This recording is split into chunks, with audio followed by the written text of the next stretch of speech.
In 2000, the Department of Justice surveyed college students in America and found that 4 to 6% of men were victims of sexual assault while enrolled in college, and more than 90% of survivors did not report assaults. The ease with which people can now find and meet online dates creates a whole range of safety issues, which bars and clubs in America have already begun addressing. Hooters has rolled out a series of posters in their women's bathrooms, directing those who feel uncomfortable to order an angel shot. Ladies in Townsville can ask for Angela, signaling for a taxi in a discreet way. But what about the guys? Why be sexist? Patrick Antolovich, a 23-year-old male living in Sydney, has had his fair share of crazy girl encounters. There is no way for me to get out of it, unless I do it myself.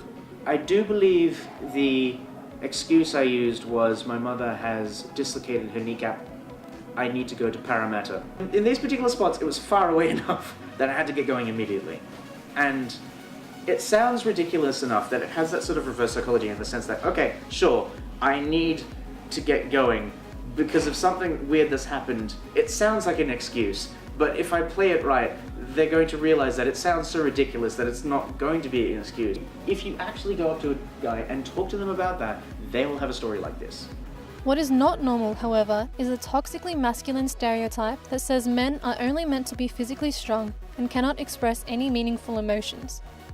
We men learn as kids to transform our vulnerable feelings into anger. It's much more powerful to feel angry, and it's harder to acknowledge that we feel vulnerable. Dr. Cheyenne, a psychologist and part-time priest, extends on this concept. There's a lot of research that's saying that guys are a little bit uncomfortable or ashamed to admit that because they're supposed to be show some self-control or some ability to take care of themselves. So there's definitely many statistics that show that men are not as comfortable divulging their vulnerabilities than women.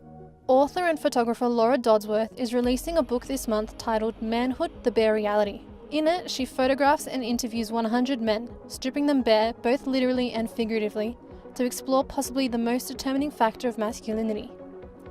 Interestingly, she says, many of them felt some level of shame and anxiety regarding their private parts, and often this bled into many parts of their daily life too, hindering them from being able to properly express themselves emotionally.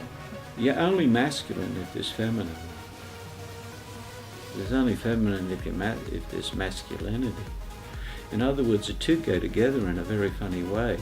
This is honestly one of the dumber parts of this whole situation. It's the fact that people genuinely believe that the genders are going to be different.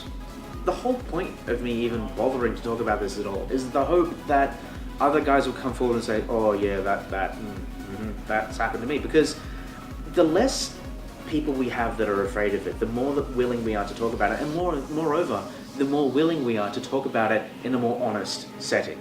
But it's really interesting, this stereotype of masculinity.